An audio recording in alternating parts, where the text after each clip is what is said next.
चलो तो कैसे आप सभी स्टार्ट करते हैं ना अपन lecture second of geography first chapter resources and development. इसके पहले अगर आपने आउटलुक या ओवरव्यू नहीं देखा है तो वो ज़रूर जाके देखें और इसका लेक्चर 1 ज़रूर देखना है अपन को। अब देखो इससे फ़ायदा ये होगा ना कि जब आप सीरीज़ में पढ़ोगे तो ज़्यादा बेहतर तरीके से अंडरस्टैंडिंग होगी और कंसेप्ट को ना बार बार आपको सोचने की ज़रूरत नहीं पड़ेगी कि यार अपन ने इसके पहले क्या पढ़ा था। ठीक है, तो स्टार्ट करते हैं डेवलपमेंट ऑफ रिसोर्सेज के बारे में। देखो बच्चे, डेवलपमेंट ऑफ रिसोर्सेज की जरूरत क्यों पड़ी?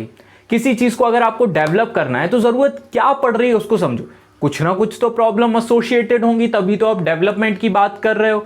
तो इसमें प्रॉब्लम क्या थी? जैसे डिप्लीशन। क्या रिसोर्सेज कंटिन्यू बच्चा डिप्लीट होते जा रहे हैं। इमेजिन करो एक थाली में ना बहुत सारे रसगुल्ले और आप सब उसको खा रहे हो पर बनाने वाला कोई नहीं है, तो क्या रिसोर्सेज, क्या वो रसगुल्ले कम हो रहे हैं? बिल्कुल हाँ, यानी डिप्लीशन। Second, accumulation. इमेजिन करो एक मोटा सा व्यक्ति आया और उसने पूरे रसगुल्ले की थाली अपने पास रख ली और किसी को खाने नहीं दे रहा है। That is known as accumulation, मतलब concentration of resources in few hand. क्या इससे डेवलपमेंट ऑफ रिसोर्सेज की बात करने की एक पॉइंट मिलता है अपन को कि हाँ यार ऐसा कुछ होता है तो अच्छे से रिसोर्सेज डेवलप नहीं हो पा रहे, और रिसोर्सेज अच्छे से डेवलप नहीं होंगे, अच्छे से यूटिलाइज नहीं होंगे तो देश का विकास कैसे होगा? नेक्स्ट है इनडिस्क्रिमिनेट एक्सप्लॉयटेशन।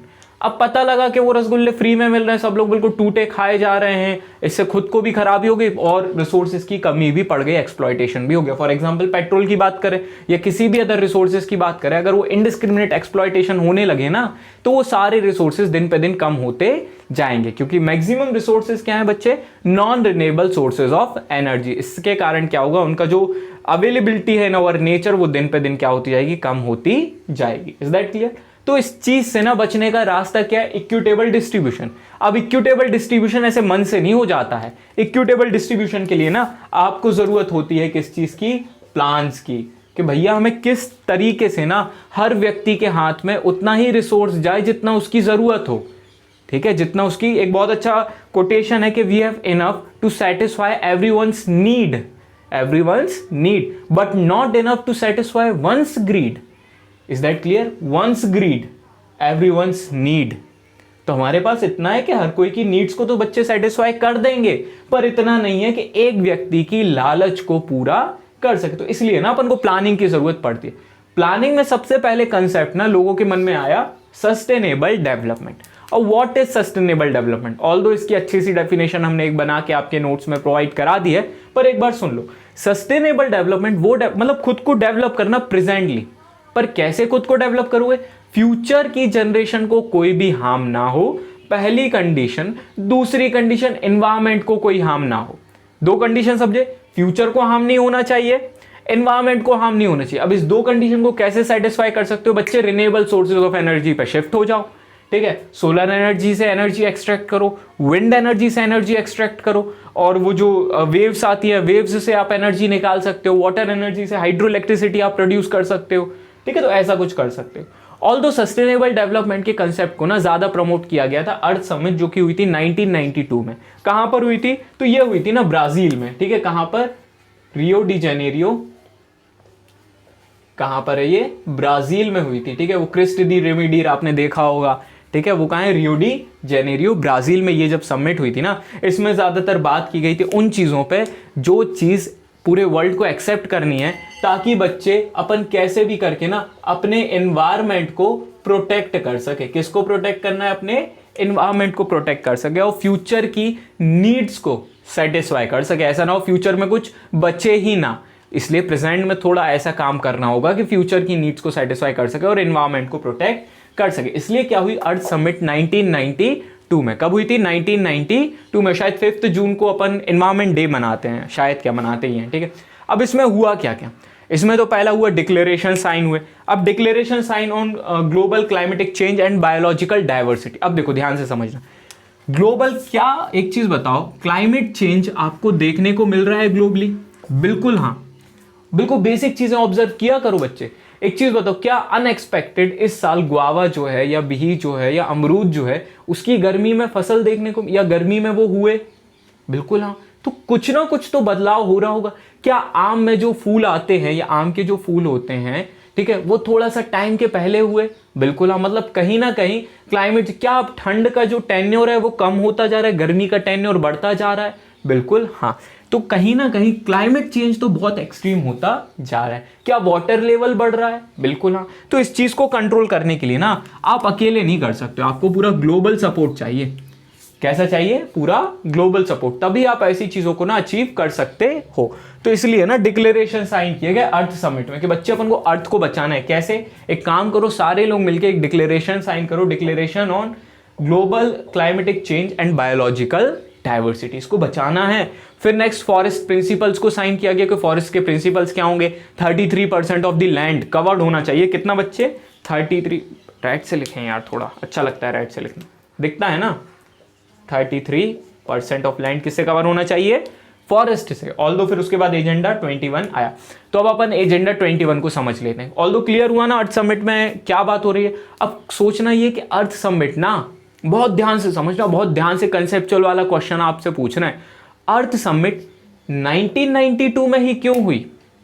वाई नॉट जब इंडस्ट्रियलाइजेशन चल रहा था? क्या उस टाइम इंडस्ट्रीज धुआं नहीं छोड़ रही थी? क्या उस टाइम लैंड पे टॉक्सिक मटेरियल डिस्चार्ज नहीं किया जा रहा था? क्या उस टाइम वाटर बॉडीज में टॉक्सिक या एक प्रकार से अनट्रीटेड वाटर नहीं मिलाया जा रहा था? सोचना और इसका आंसर जरूर देना कमेंट सेक्शन में कि why in year 1992 not in year something 18 something और 17 समथिंग। ठीक है, ये बहुत बड़ा होमवर्क है। ठीक है, इसको बारे में सोचना। नेक्स्ट अपन बात करते हैं बच्चे एजेंडा 21। तो एजेंडा 21 ना अर्थ समिट का ही प्रोडक्ट है। ठीक है, दिख ही रहा होगा, यहाँ पे लिख दिया अपन ने अर्थ 21। ठीक है, ये 1992 में आया था और कौन इसको लेके आया था? UNCED लेकर आया था। ठीक है, अब इसमें बात क्या की गई? इसमें बात की गई, देखो हर एक चीज में ना एक ही चीज की बात की जाएगी कि हमें कैसे भी करके एनवायरमेंट को प्रोटेक्ट करना है। पहली चीज दिमाग में डाल लो, ये अपन शॉर्ट चीजें देखते हैं। पहली चीज क्या? एनवायरमेंट को प्रोटेक्ट करना है। दूसरी चीज क्या हो जाएगी? सस्टेनेबल डेवलपमेंट लेकर आना है। बच्चे अपन थोड़ा शॉर्ट फॉर्म लिखेंगे ताकि टाइम भी कम कंज्यूम हो और ज्यादा अच्छे समझ में। सस्टेनेबल डेवलपमेंट लेकर आना है ताकि एक प्रकार से फ्यूचर की जनरेशन को भी ध्यान में रखा जाए। थर्ड क्या हो जाएगा? क्लाइमेटिक चेंज को कंट्रोल करना है। ठीक है, क्या करना है? क्लाइमेटिक चेंज को कंट्रोल करना है, ऐसी कुछ चीज है। सोशियो इकोनॉमिक डेवलपमेंट लेकर आना है, ये ऐसी चीज है। एम की अगर बात करें तो एम में एक बहुत अच्छी चीज लगी थी बच्चे हमें, वो है कि आप लोकल लेवल पे ना एजेंडा 27 बना सकते हैं। ठीक है, हर लोकल लेवल पे आप क्या बना सकते हैं? एजेंडा 21। क्या इससे एक एनवायरमेंट को प्रोटेक्शन मिलेगा? बिल्कुल हाँ। क्या इससे लोगों के अंदर अवेयरनेस फैलेगा? बिल्कुल हाँ। ठीक है, नेक्स्ट अपन ब्रुंटलैंड रिपोर्ट के बारे में पढ़ेंगे। ये 1987 के आसपास आई थी और इसका एक बेसिक कंसेप्ट था आवर कॉमन फ्यूचर। क्या था इसका कंसेप्ट? Our common. अब सही बात है, कॉमन ही होगा। आप ऐसा तो नहीं मार्स पे जाके रहोगे, कोई चांद पे रहने वाला है तो बता दो भैया। वो सिर्फ गानों ही में अच्छा लगता है कि आ ले चले तो मैं तारों के शहर में।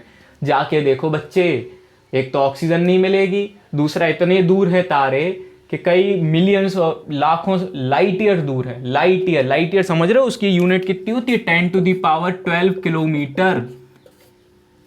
इतना डिस्टेंस ट्रेवल करना है तो मैं, और एग्जैक्ट तो हमें याद भी नहीं आ रही, एग्जैक्ट 9.1 पता नहीं, एक बार चेक कर लेना। ठीक है, तो इतना कर लेना तय। ले चले तो मैं ले जाना जिसको ले जाना है भैया। ठीक है, तो ब्रुंटलैंड रिपोर्ट का भाई 1997 में कॉमन फ्यूचर के बारे में बता, और इसमें भी वही प्रिंसिपल्स, एनवायरमेंट प्रोटेक्ट करो। ठीक है, सस्टेनेबल डेवलपमेंट प्रमोट करो, क्लाइमेटिक चेंज जो हो रहा है उसको कंट्रोल लाओ, सोशियो इकोनॉमिक डेवलपमेंट लेकर आओ। ठीक है, ये तो एजेंडा 127 में भी कहा था। एजेंडा 27 बहुत अच्छा था। बस क्या है, जो चीज़ अपन रिपोर्ट बनाते हैं ना वो बेस्ट बनाते हैं बच्चे, कि बिल्कुल ये आज नहीं, अभी नहीं, बिल्कुल अब भी कर देंगे हम, हंगर जीरो कर देंगे। लेकिन क्या आज तक हंगर जीरो हो पाया? नहीं।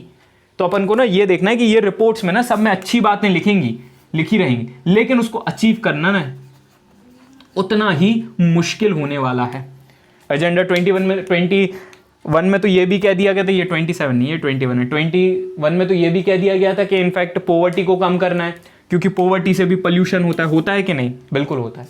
अगर आपके देश में पोवर्टी ज़्यादा है तो ज़्यादातर वो फॉरेस्ट वुड का यूज़ करेंगे, काउ डंग केक का यूज़ करेंगे टू लाइट अप देयर चूल्हास, या फिर जिस पे वो कुक करना चाहते हैं, तो इससे पोल्यूशन, और भी बहुत सारी चीज़ें हैं। ठीक है, तो ये सेकंड लेक्चर में अपन ने ये पूरी तरीके से देखा कि डेवलपमेंट ऑफ रिसोर्सेज की बात क्यों कर रहे हैं, प्रॉब्लम क्या एसोसिएटेड है, प्लानिंग में सबसे पहले सस्टेनेबल डेवलपमेंट जिसके बेसिस पे अर्थ समिट आई, उसके कुछ ये रिजल्ट रहे, एजेंडा 21 और देन आफ्टर ब्रुंडलैंड रिपोर्ट के बारे में, अवर कॉमन फ्यूचर के बारे में अपन ने एक छोटा सा लेक्चर देख लिया।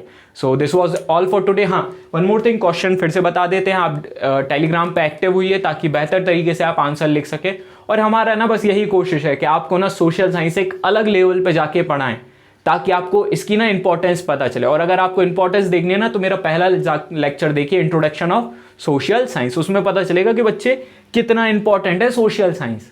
Is that clear? So that's all for today, have a nice day, मिलते हैं नेक्स्ट लेक्चर में, टाटा बाय बाय।